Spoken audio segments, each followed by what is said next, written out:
Hi, my name is Bob Hiss. I'm your current Milton Town Moderator, and welcome to the edition we've been doing for a number of years now, which is our pre-town meeting interview with the Warrant Committee Chair, Mr. Tom Caldwell. And I think, Tom, this is the second time we've done this together. We did this back in February, I believe, right? Yes, correct, the special. So everyone should know the warrant is done. The town meeting members got copies in their homes. There are going to be copies arriving tomorrow in town offices. They're going to distribute those around. You can get them from the town website.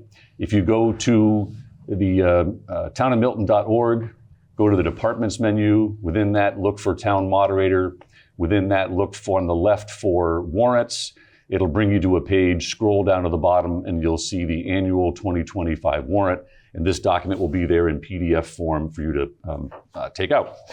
It's going to be start on Monday, May 5 at 7:30 at the high school. And this year is going to be like the February one. We're not going to skip Tuesday. We're going to run, if we need extra nights, Monday, Tuesday, Wednesday, that first week. So that'd be 5, 6, 7. And then the following week, Monday, Tuesday, Wednesday again. That'd be 12, 13, 14. Let's hope we don't go that long, but that's the plan. So as in prior years, what we'll do is go through article by article, but since this is going to have the results of the override known by the time we get through the election, which is next Tuesday, April 29, and I hope everyone gets out and votes for candidates, town meeting members, town-wide, and for the override, we'll have the answer by the time we get there. Yes, we will. So perhaps why don't we back up for a second and what's the status of the warrant right now? We have recommendations on everything. Is everything all buttoned up, or we have a little bit more work to do before we get there? Bob, the warrant committee has a little bit more work to do. We have one outstanding article that we're waiting on, and it was the article that we saw at the special town meeting in February. Got it. Concerning lighting trespass. But everything else is you've got a recommendation on all the others. Everything else, full recommendations, and we should have a green sheet. I'd just like to mention that we should have a green sheet for the town prior to town meeting for their review. It'll also be available on the website. The issue with that article is there are still changes being made at the select board level. Okay. So that's really just the cause for the delay. But the warrant committee will be ready. Town meeting. Great. So people might think that there is an article where they vote on the override here in the warrant, but there is not. Could you describe how you've structured the override funding into the articles, just as a backdrop, and then we won't have to describe it on every single article.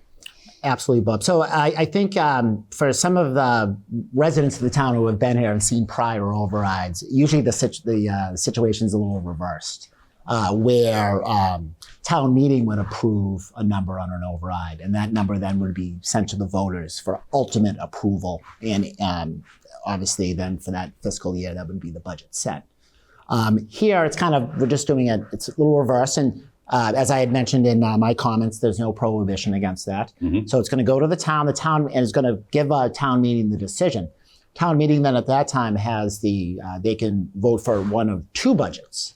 There's a contingent budget that we've presented in the warrant, and there's a non-contingent budget. I think what's important for the people of the town, especially the town meeting members who will be voting on the budget at town meeting, is that the contingent budget is the override budget. Mm-hmm. So that would be if the town approves the $9.5 million figure. And that is the contingent budget which we've set out in each article where the override monies would be applied. The non-contingent budget would be if the voters of the town don't approve the override. Right. And then we'll just be going forward with the budget, with the non-contingent budget, or the budget that we've set forward, which would be a slight increase in the tax levy, but certainly not as much as the contingent budget. Probably the normal 2.5% increase in the tax levy, not the higher one. Correct. So the override is really setting a ceiling of the tax levy, and then we still have to have town meeting go through and individually decide and approve how that gets allocated budget by budget. Correct. So that's what we're going to do. So either way the override goes, town meeting still has work to do to go decide how the budgets get allocated with whatever tax levy we get. That's a summary of it? Yep, absolutely, Bob. So it's still that process of contingent versus non-contingent, and then we have to go through each article. So very clear. All right. So that also actually raises a point that I've been thinking about on the consent agenda. And normally I'd be working on a consent agenda now since I have this. But I think I'm going to hold off on that or put a very thin one together or get it out later than we might otherwise do. Because something that might be non-controversial could become controversial. Correct. Depending on how this vote goes. And so I think we may have to go through these things one by one, depending on how the vote goes. So we'll probably have a thinner consent agenda this year. Like here reported town officers we could do, Yes. but we won't be able to get perhaps all 26 like we've had in the past because we have so much, the override has so much impact. True, and this was discussed by the Warrant Committee, and we were wondering how we were going to be approaching a type of consent agenda, given the individuality of each of these articles. Right. Okay. So if we just go through them one by one. So here, report of the town accountant and other town officers, it's really a chance for any of the departments to come to me and say they'd like to make a report. I don't have any requests right now, but they typically come in, so we'll see if that happens. Article 2, this is about appropriations for the reserve fund. It does require a vote. Anything particularly noteworthy about this? No. Okay. Actually, Bob, let me stop you there. Just let me reorient myself to that article. I think there is one thing because Yes. what they're doing is they want to go back and they want to amend the current fiscal year reserve fund with some extra dollars from free cash in case the schools need it, I think. Isn't that right? Yes, Yeah. Bob, and my apologies in the warrant here. Yes, this was an article that was submitted by the school committee, and this is to address essentially a shortfall within this fiscal year. 2025, which we're still in, right? Which we are still in. There was approximately a $700,000 hole that we were looking to fill through this. And just based upon the expense trends of the schools, they just kind of overshot the budget. There was a total $3.8 million shortfall that was identified in July of 2024. We've also, the school department has also clearly taken steps to try to address that with other reserve funds.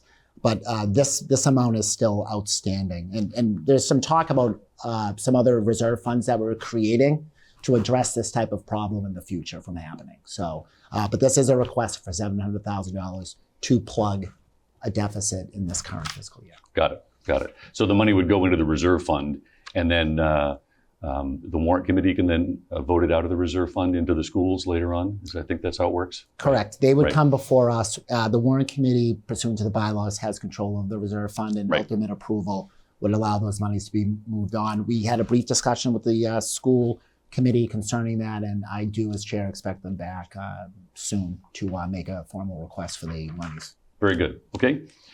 Article 3 is the capital projects. We've seen this one before.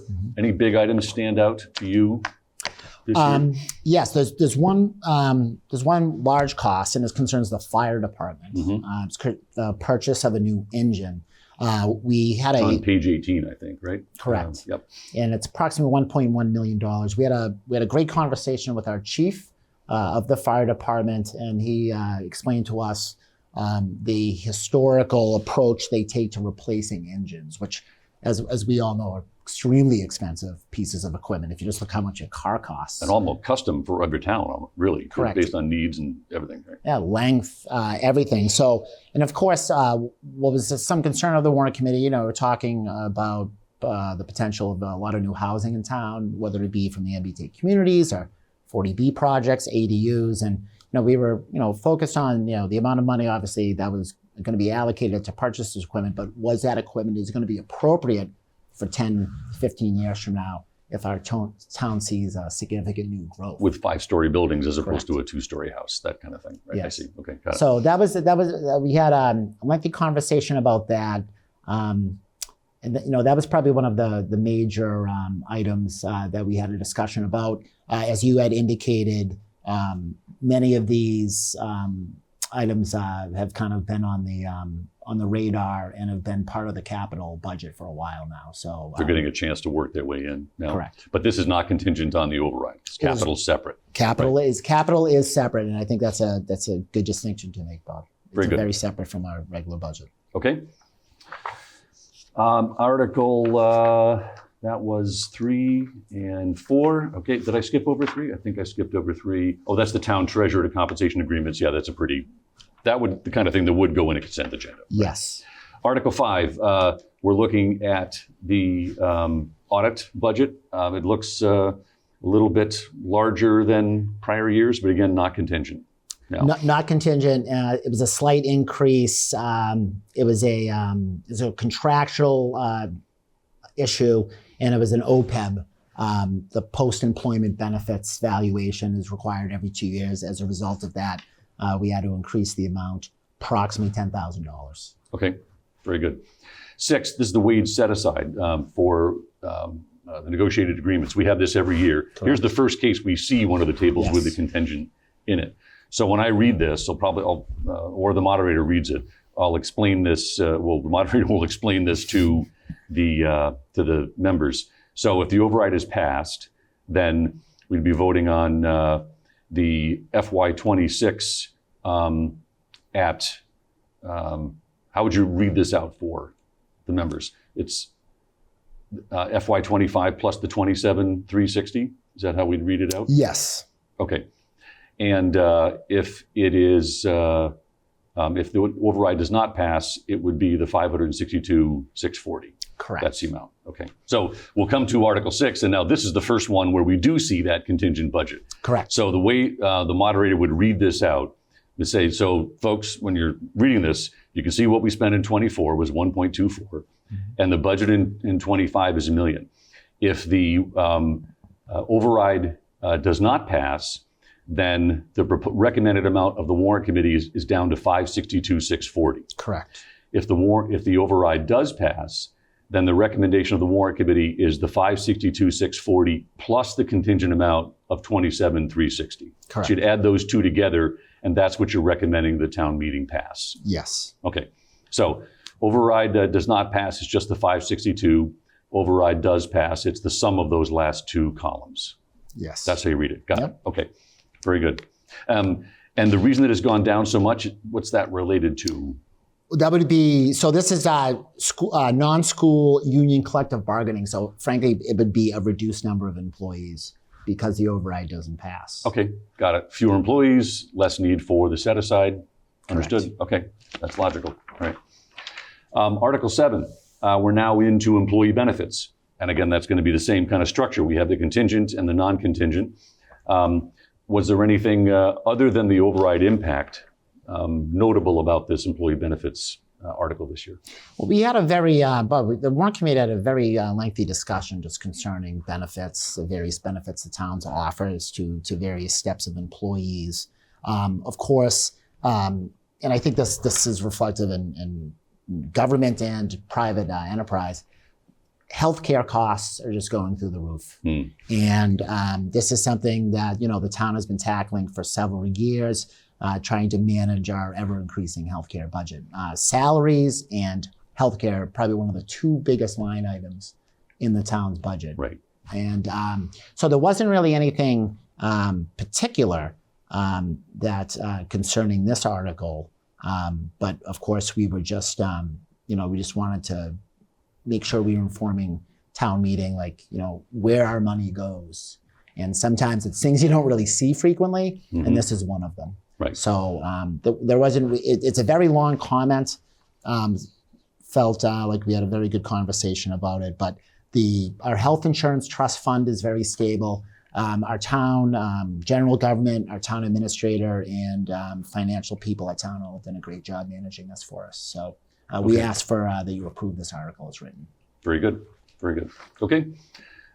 Let's go to Article 8. Now, this is the personnel codes. Correct. Where you're recommending, are there any changes in the personnel codes from prior years? Because here you didn't list all the prior ones and just the recommendation. Usually if employment is stable, there's not a lot of changes in the codes. Bob, right? and I'm sorry, there was no change that we noted in terms of this article. Okay, so you're just confirming these are the codes last year. You're going to use the same codes again. Absolutely, yes. Got it. Okay, Understood? Then we will flip forward to Article 9 then. So our public safety. Public safety, okay. Again, contingent and non-contingent. Any special discussion going on? I think, Bob, in terms of the Warrant Committee discussion, obviously public safety was a big focus. We do have a small subcommittee group that met with both police and fire just to discuss the various concerns that they have within their department, recommendations that they have for the town in terms of what they need to do in their job. So I think a lot of the Warrant Committee, a lot of our discussion in the Warrant Committee, we focus on the fire department, and we have some. The fire department's taken some great steps in the past few years in terms of equipment, the new stations. I mean, we're still in that process now where new stations are being built. And we were very happy with really what we kind of saw as the modernization of our fire department in town. The Warrant Committee would like to see that for the police department too. Our police department, led by Chief King, excellent department. However, they do have several financial needs that unfortunately aren't going to be met. And we focused on one particular area that was concerning information technology. And when we speak about the modernization of policing, you're talking about the reliance on digital evidence, investigation, examination of cellular phones, other digital devices, and in terms of prosecutions of crimes and other things, the needle's really kind of moved in a big way. And that would also include the acquisition of body cameras for our police. Which they don't have today? Which they do not have today. And the rub is we have the equipment, we just don't really have the infrastructure or someone who can manage that, not only for the department itself, but also for the district attorney's office, the U.S. attorney's office, the attorney general. Since you work in a DA's office, you know something about this, yeah. Okay. Correct. So, we did talk to the police chief about that, and we also talked to the fire department about IT needs. So, there was one position that we focused on that we would like, hopefully, the town and town meeting maybe to consider in the future is getting an information technology person. If it's just not solely for the police department, maybe somebody who can work in both areas of public safety, and like I said, kind of get us up to speed with some of the other towns that we border in terms of technology. So you could not fund that this year, even with the override, but you want to ask the town to come back to you next year in FY27 and take a look at that. It would be refreshing, and I think it would be money well spent for the town. Like I said, our police and our fire departments, they do an excellent job, but we think that this one little extra position would be a great boon for the town. And so we hope that would be the case. One other thing I'd like to point out about that is that in both the police and fire departments, they both have two positions that are currently not filled, but with the override, we will be able to fill those positions this fiscal year if possible. So that's a big thing I think we should be pointing out for the town. Okay, very good. Article 10, then again, another contingent budget on general government. So town hall, so to speak, and assessors, clerk, registration, treasurer, et cetera. Any call outs on this one? No, there were no specific call outs per se, but we did discuss obviously the issues that the override wasn't passed and our losses to the town government. We set that out in our non-contingent explanation in our comments. And of course, then again, what was discussed was reduction of the veterans budget and also the lack of, we won't have the funds necessary to hire a town planner. Understood. So certainly for us, those are two big positions in towns. It would also affect the information technology budget.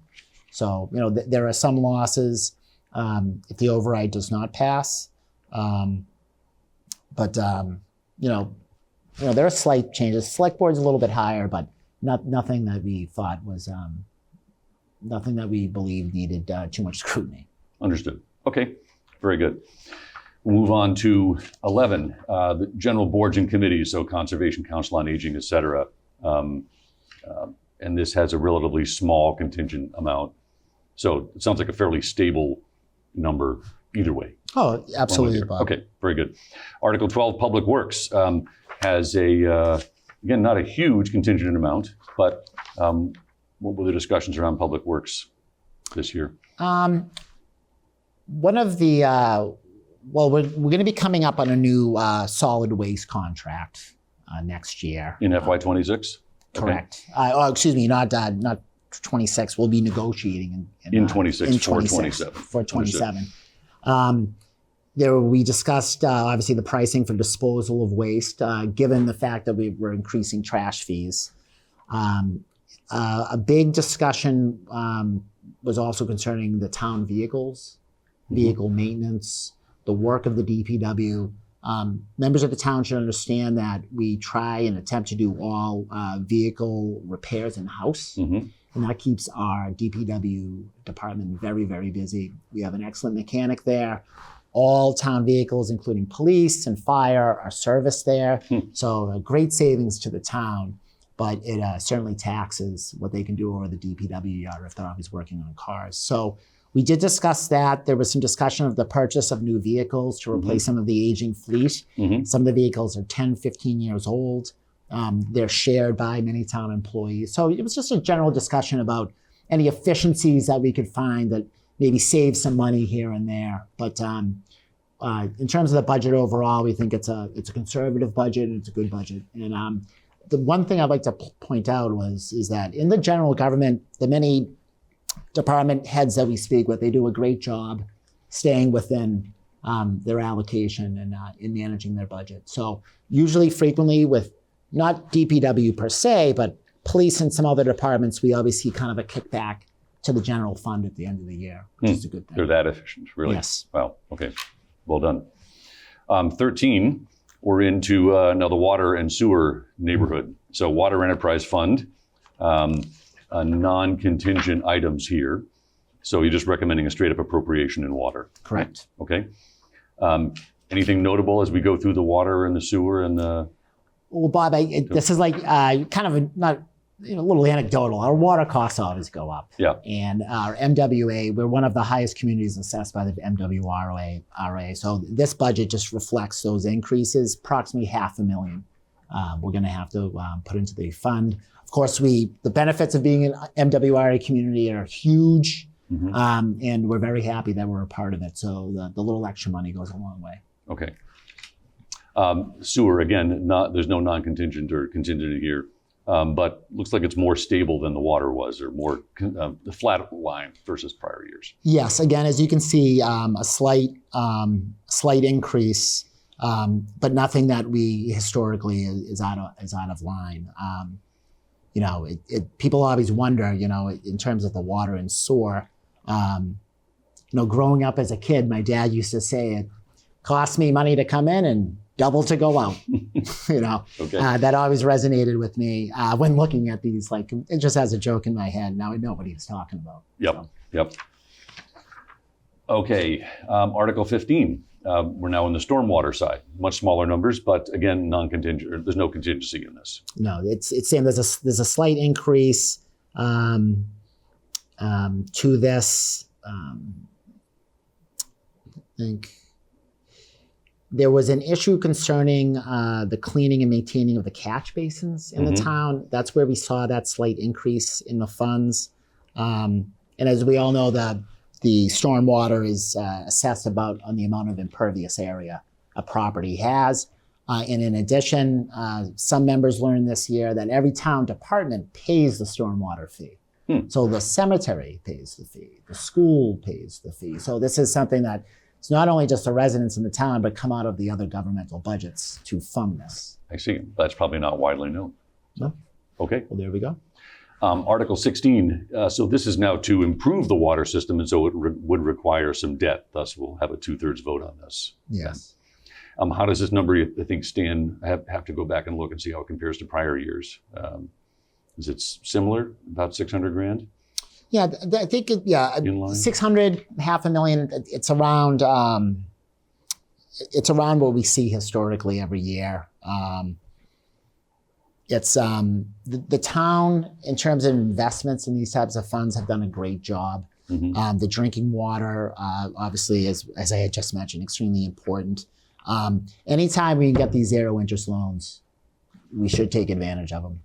This is a very important aspect, or very important projects. These support very important projects for our town, and the 0% interest loans are very attractive to the Warrant Committee and the town itself. So it's great to take advantage of these. The MWRA, again, we saw it in the special with the lead water mains, and we again took advantage of their programs there. So we're saving the town some money and keeping the water clean. So. Same on 17. Again, capital to go up the sewer system, and on 18, capital to go out to help support improvements to the stormwater.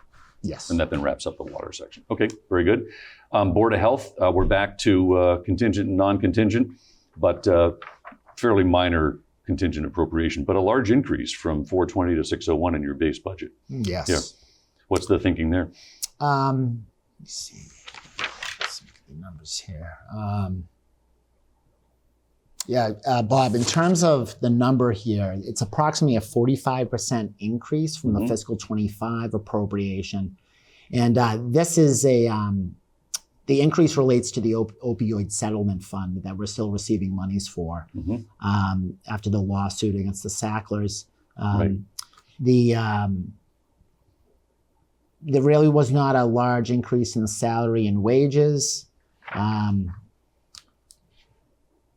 It really comes from the funds. Yeah, it's just, it simply is from the fund. I'm trying to see if there's any specific number I can give, but it is all from the funds.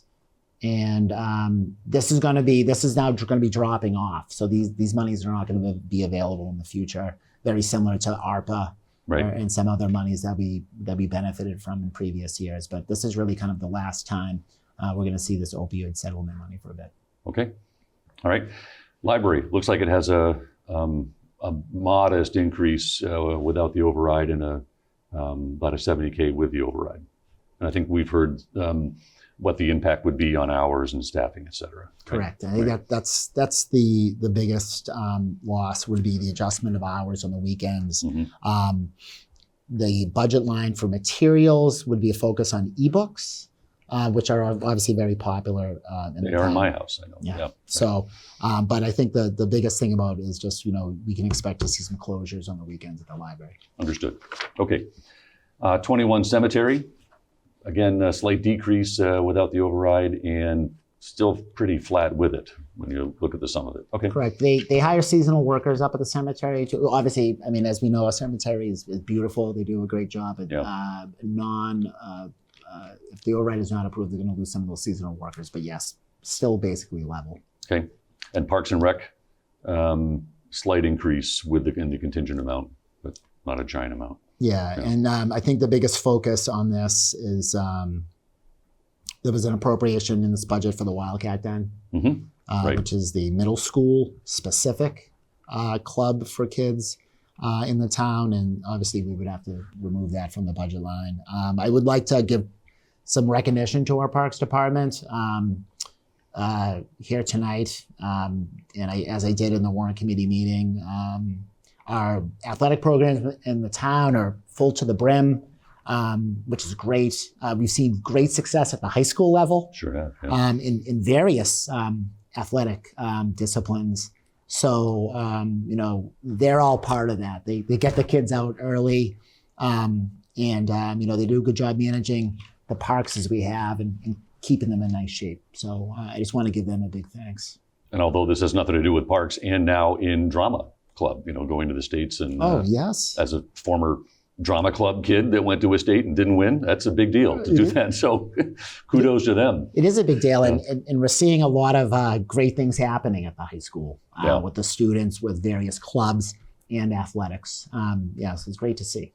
Terrific. Okay, so we're off to 23 consolidated facilities. You're recommending an increase without the override and a larger one with? Yes. Okay. It's an 8% increase, Bob.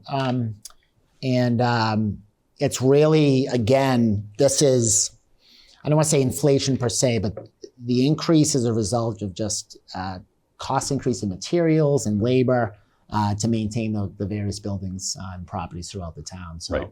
this kind of, we're kind of reacting just to kind of our, if you want to say, national kind of financial Right. situation. All the buildings. This is school, town hall, police. This is everything all in one budget. Everything. Understood. Hence the word consolidated. Okay. 24, schools. There's the big nut. Yep. What kind of interaction discussion did you have with the school committee then? Well, so Bob, in this article, obviously, we all know that the school takes the vast majority of our levy, which is reliant, of course, on property taxes. Right. The Warrant Committee, we designate a special subcommittee. It's a Warrant Committee School Subcommittee for Finance. Mm-hmm. It's 5 members. 3 of them are senior members of the Warrant Committee, have been on there for 3 years. And they started their work in this last summer with the schools, where when there was an initial deficit identified at the close of the books at the end of last fiscal year. And then, of course, you kind of realized there was another significant deficit. The members of that subcommittee went right to work, and they met with the school committee, finance subcommittee, and the school committee on a weekly basis, and to really kind of figure out what we need to do to fix this situation. With the shortfall that I mentioned previously of 3.8 million, and that's that 700,000 we discussed, they were able to plug that through reserve funds that they had, approximately 3.2 million. So that left us with that $700,000 shortfall. But the members of that school finance subcommittee, the Warrant Committee, not only for me, but other members, were just constantly educating, updating us on those weekly meetings. And then obviously having the school in. This year was a lot different from other years in terms of the level of communication between the Warrant Committee and the school committee. I'd say it was excellent, very accommodating. Members of the school committee coming down, sharing information with us. And again, with that subcommittee that we have, kind of they were our ears on the ground. So Bob, in terms of this budget, I mean, I think we've seen our schools are great. The schools do a great job. And I think really what the Warrant Committee identified, and it was what we had identified in previous years and what we cautioned the school committee and the department, was the use of the ARPA funds.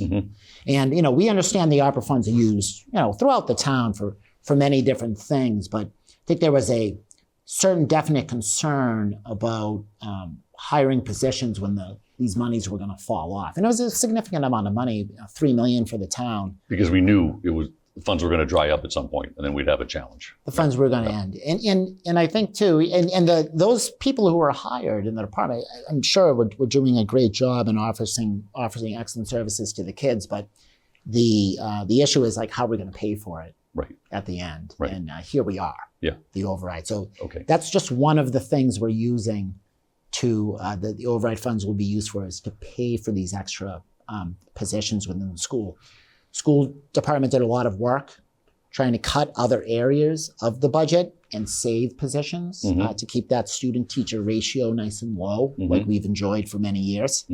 But Bob, I'm not going to say it was a very hard conversation. It was very, very hard conversation with the school committee. Of course, we understand that people are volunteering and they're doing their best.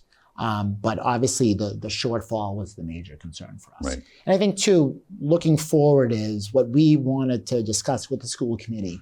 What is the plan moving forward? Was that a good plan? Is this something we can manage? And obviously the management of the budget, beyond the overrides for future years and their approach to the budgeting. So, those last points probably took a lot of our time up. We did approve the contingent budget here. So the Warrant Committee is asking the town that to approve the override, essentially, with this recommendation, and that we believe it's money well spent for the schools. But all that being said, is that moving forward, as we had cautioned in previous years, there needs to be a better focus on the budget line by line, and kind of staying within the appropriation. The schools have hired a new assistant superintendent, essentially a CFO. And she had come down and presented not only to us, the Warrant Committee as a whole, but also our subcommittee, and was working with them. And I think bringing in someone like that, I think is a benefit. The way she has approached the budget, her plans for the future, reining in costs, was a breath of fresh air for the Warrant Committee. Now that we know we have someone with specialized education, focus, and experience on school budgetary issues. So she had made a series of recommendations moving forward. They're very similar to some other municipalities near us who have had similar budget problems with the school. So the Warrant Committee is putting great faith in her and other members of the financial staff at the school that we understand the problems now, and we can't look to the past. We need to look to the future and make sure that we avoid the situation again. Understood. Okay. And I guess thanks to the 5 members of that school subcommittee, because in addition to the Warrant Committee meetings, they are now taking on another half-time Warrant Committee role, digging in. And you have other subcommittees like this as well, I believe, right? Correct, we do. We had assigned persons or groups of people, depending on the size of the department, to each of the individual departments within the town, the school obviously being the largest, and frankly, of the most interest to people. Right. That's why that's a 5-person committee. So I would say, Bob, it's a lot of work being on the Warrant Committee, the time, and then serving as a secretary or chair. But the members of the subcommittee went above and beyond. I think any other member of the Warrant Committee, including myself, in terms of the amount of time, effort, and energy they put into this budget and into this comment, I think should be commended. Yeah, it's like 3 pages of comments, almost 4, to describe the thinking that's gone into this. So and Bob, good. Frankly, I would say with some of these comments, we are focused on trying to give the information to town meeting the best we can. We've taken some different approaches in our comments. You can see at one point we bulleted our school comment. There was just so much to say. Yeah.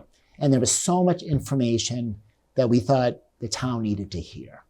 And a lot of it was good, and some of it wasn't too good, but we felt as if though we needed to provide town meeting and the town with a lengthy comment, just given the interest and the focus over the past year on our schools. Very good. Okay.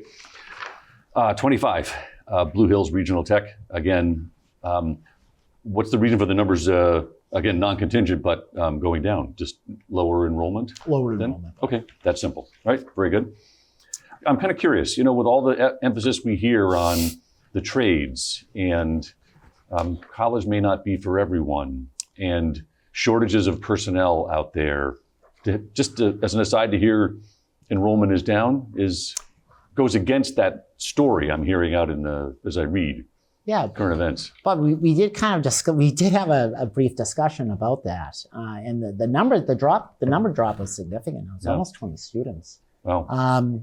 So it is. I think we really can't speak to the decision-making process at that level. The 8th grade to high school.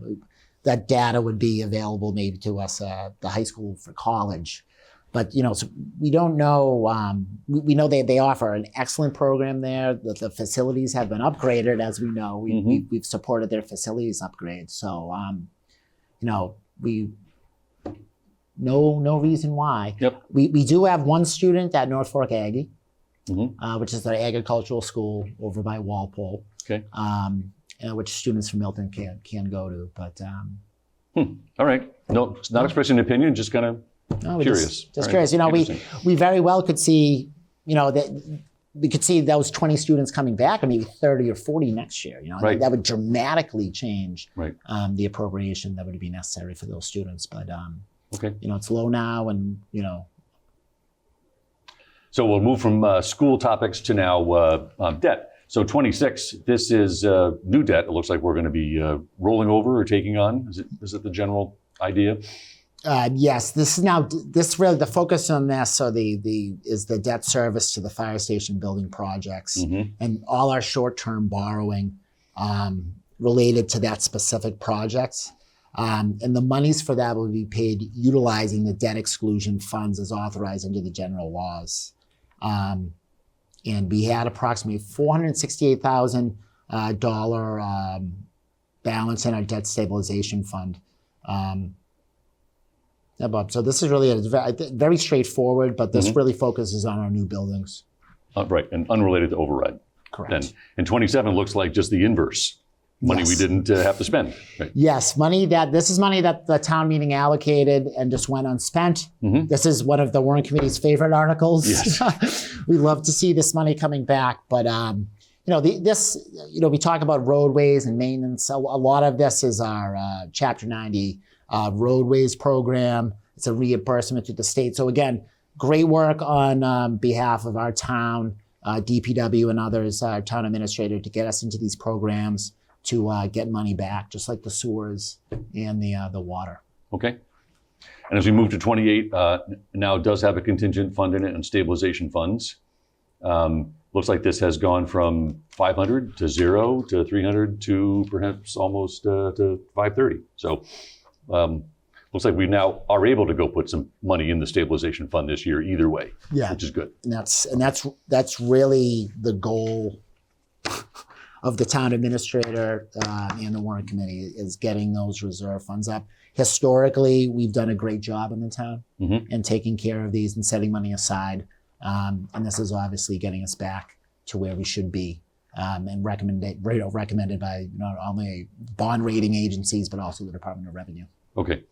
And 29 then also has now the operating budget stabilization fund, a different one, but again, the same idea. To be able to put money aside for the rainy day. Understood. Yeah, this is a new operating budget stabilization fund. We have general capital and road, which will be, however, this is a little different, Bob, because we're structuring it so it allows us to fund future debt in terms of override situations. So this is really kind of we're going to establish the fund. If the override doesn't pass, we don't put any money in it. If the override passes, we put money into it. You establish it and put money into it. Correct. If override is not passed, we just establish the fund and don't fund it, obviously, because we don't have the resources to do so. Got it. But so as we indicated in the comment, it's not intended to serve as a financial reserve in the case of economic downturn or extraordinary costs. It is proposed to be established as part of the override budget as a reoccurring source of revenue to support operating budgets in future fiscal years. Got it. So part of the override is not to just fund exactly what we need today, but to set aside some money for things we know we will need tomorrow. And that would be in this. And that's cooked into the override. Understood. So that's money we're asking the town to approve, not to satisfy our needs right now, but to satisfy potential future needs. So we don't have to come back for an override next year again, right? And that, I think that is the point. Understood. Okay, very good. 30, this is a special education reserve fund. So it sounds like another special purpose fund. Again, being just created, but it looks like no funding established in 30, right? Okay. So again, this is pursuant to the general laws, municipalities are allowed to create these reserve funds for schools. Now this is, again, as I had discussed earlier in the program here, the various shortfalls. This is to avoid that. So this is essentially just putting money aside if there is a shortfall, if there is a major need of the schools. This is the safety net. Okay. And of course, there's a policy that needs to be worked out here, but this would be not involving the Warrant Committee. This would be involving approval by the Select Board and the School Committee. So not like the Reserve Fund, separate and distinct, and it would be under the guidance of the Select Board and School Committees. Understood. Okay.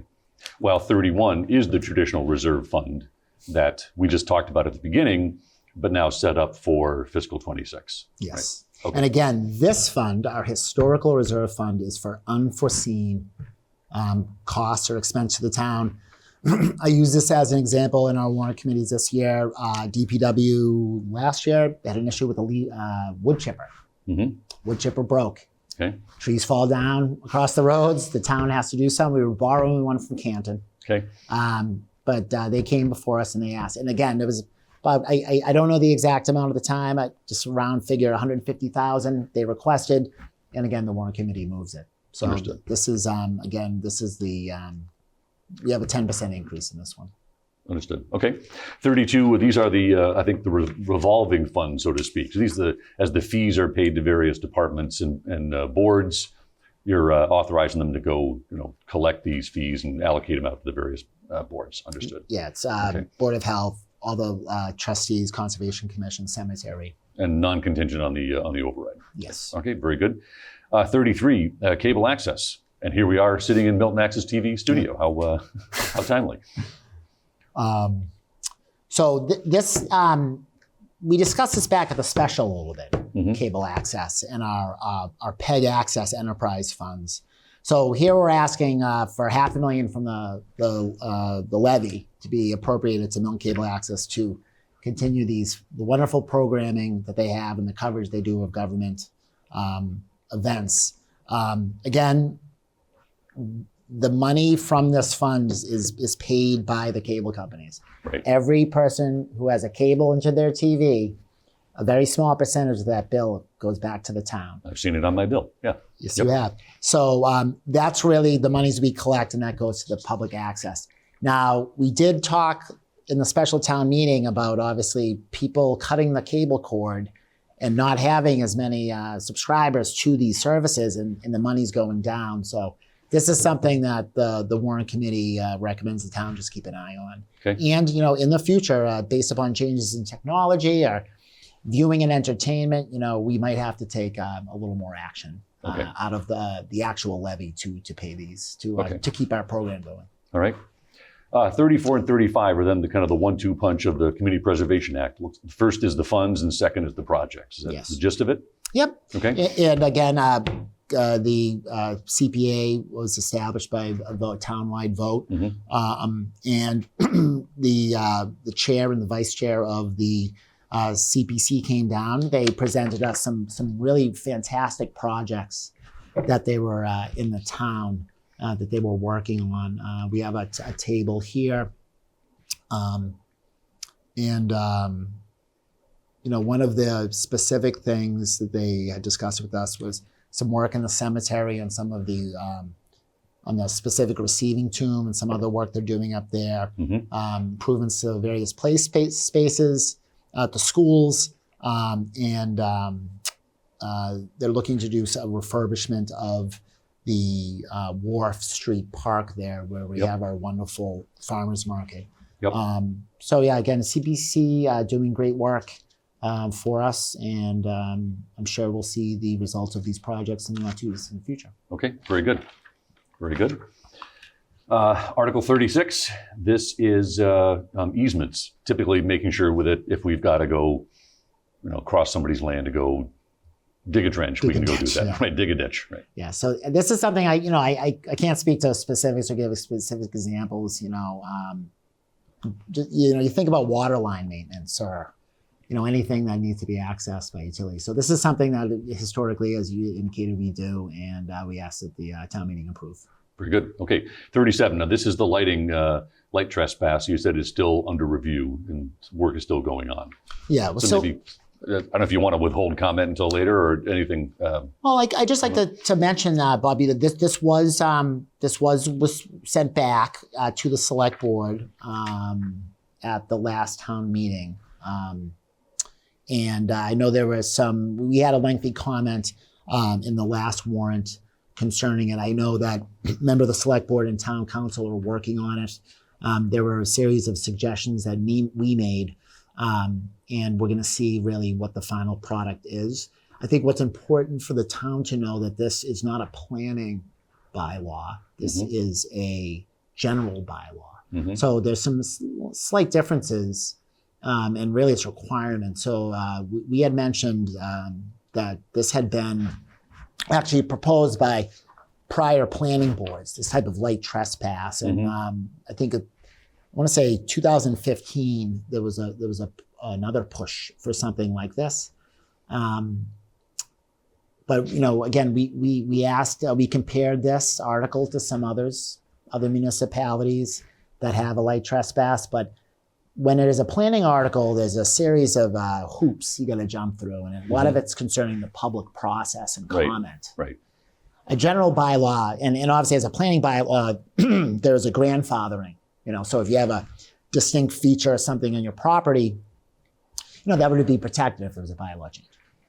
As a general bylaw, there's no grandfather. So I think that was one of the concerns the committee had with it. And we were just really kind of focused on what the trespass is, and, is it lights on the side of your house versus lampposts? So again, a lot of questions. But we're certainly looking forward to the final product, and we're hoping that we can make an informed comment to the town so they can consider what's been put forward. Okay, very good. 38, ADU. So this is, to summarize, I know this has now been passed by the legislature, and towns need to adopt it. So we're doing that here. Is Yes. that the gist of it? And notice for town meeting members that pay attention, you didn't bother, for brevity's sake, reprinting the whole thing. So you are recommending the ADU language as written because it's probably state law that you're putting in, right? Yeah, so the town, we were seeking to have this done at our special, obviously, our traditional zoning meeting. And most of the people, other people who watch town meeting or town meeting members know there was a tremendous amount of discussion about this. The Warrant Committee obviously sits with, and this is something, Bob, I discussed with you earlier, that we had several joint meetings with the planning board, and we really go through this line by line. But as most town meeting members know, we are not land use attorneys. We're not, a lot of the people in the committee don't have specific experience with these types of bylaws. But again, Even the attorneys that are on the even the attorneys. Yeah. So, we do go through it line by line. There's full and a great explanation usually, but always by the planning board with these technical type of articles. We supported the planning board, and for further conversations with them, there were several recommendations made by various members of the body, experienced members of the body, that we also accepted as amendments. And so this is the final product, kind of taking into consideration their work, the recommendations from town meeting, the recommendations from the Warrant Committee, and obviously the guidance by the state. So this is really, we're asking again that the town take a look at this and approve it. But it looks like in your comments, you're now describing all the work you did with them to go through this. Yes. So that it did get a thorough review. It did get a thorough review. Okay. And, the planning board spent a significant amount of time in that. This was a article that was supported by all 5 members. This new final product was explained to us in great detail, and we think it's a good move for the town, and it's an appropriate approach to the accessory dwelling unit. Okay. All right. Then our last one, 39, this was submitted by now the planning board. So this did go through that public review process, and it's the site plan approval. Again, this one was sent back for further study in our special because I know there was a member who had recommended a number of changes. What's happened since then to this article? Well, so the updated portions of the article provided further requirements for the application submissions, greater detailed plans and studies, and obviously maintaining those specific design standards for everything from the parking to building aesthetics. And it also preserves the right of the planning board's review process for public hearings, ability to hire outside consultants. But there were some key administrative changes that we bulleted here in our comments. The streamlined timeline in terms of when they must consider applications at a public hearing, a clarified decision-making process, modernized appeal provisions, they may with the appeal within 20 days to the Superior or the land courts, and a more simplified withdrawal process for applications. Essentially, if you put a plan forward, you're a developer, you're not getting good feedback, you can withdraw it. It's not with prejudice. You can very well go right back before the board and go back to the drawing board and spin something new up. Great additions. The planning board is really looking to simplify the site plan approval process through just clearer language that they use and just better administrative procedures. And certainly the Warrant Committee, we really appreciated all the hard work put into this by really the whole town. Right. So it's a good product. And you're recommending, again, to approve it. To approve as written. So just something I've been talking to a couple Warrant Committee members. I talked to the chair and another member. That article is 10 pages long. And again, it's land use and it's legal. It's going to go into the bylaws. I was a town meeting member, and if you're not in this business, it's difficult to understand the real impact. So as a test with the planning board members, I ran it through one of the Gen AI tools and came up with a simple single sheet of paper summary of what's it all about, when do you need approval, how's it work, what's the planning board do, what's the design rules for buildings, for the land, when you use consultants, how long does it take, and important notes. So it's kind of a cheat sheet of what is happening in this article. So this is the kind of thing that generative AI, I think, could start to benefit our entire town. And it could really provide leverage to some of those limited IT budgets that you've been talking about, because people are expensive, and this can help have our people do more with the limited time they've got, because there's a lot of good technology out there. So we may see more of this coming out in some of these future articles. Yeah. Yeah, Bob, and I'd like to mention too, the Warrant Committee is also on the front end of some of this technology. And even in some of our open meetings, not lengthy conversations, but we've talked as a group on how we can use AI and other tools to assist us. And a lot of that focus was that conversation started because of the technical, hyper-technical nature of some of these articles that are coming forward, and just trying to get a basic understanding of them and how we can use AI to kind of break it down for ourselves. And then hopefully we can break it down even further for town meeting. But certainly I think that's an excellent idea. And I think it could be used in great ways for the town. For example, if there are 10 other towns that have a light trespass bylaw, download the content and have the tools run a contrast and compare and understand the differences. And so that could, again, really aid the Warrant Committee members and the submitting authorities to, again, extend human capability without at far reasonable, much less cost. Yeah, and so, just so I can, last thing, Bob, and this is just really concerning our comments. We were talking in that same vein concerning AI and kind of breaking these down. And I think it was, we did discuss the comments of the Warrant Committee and potentially how maybe we could change them. Now, the Warrant Committee takes a very traditional approach to these articles, and we write them in paragraph format, obviously giving the information. But I have to say that there was, again, with some of these more technical articles, kind of bulleting, running it through AI. Obviously, with a human, human has to sign off on it. Yes. The human eyes would be on the product, but breaking it down and making it easier for town meeting, like you presented, boom, boom, boom. And maybe some discussion on some of the analysis that was done in paragraph form. But this is something I want to share that the Warrant Committee is following your lead, Very good. Mr. Moderator. And, Very good. And this is something that I could probably see Warrant Committees in the future probably really utilizing to the benefit of the town. Terrific. Okay. Tom, thanks very much, both for this meeting on TV and also for all the work of the Warrant Committee this year. And I think you're finishing up 3 years this year. Is that right? Yeah. Okay. I guess the next moderator will have a discussion with you and see what you want to do. Right? Yeah, So, that's right. in any case, again, town meeting is going to be on Monday, May 5, 7:30 at the high school. It's going to be Monday. Following nights would be Tuesday and Wednesday, and if we overflow the following Monday, Tuesday, and Wednesday, 7:30 p.m., then we will see you there. It's also available on Milton Cable Access and on YouTube. So again, thank you for tuning in, and we'll see you at town meeting.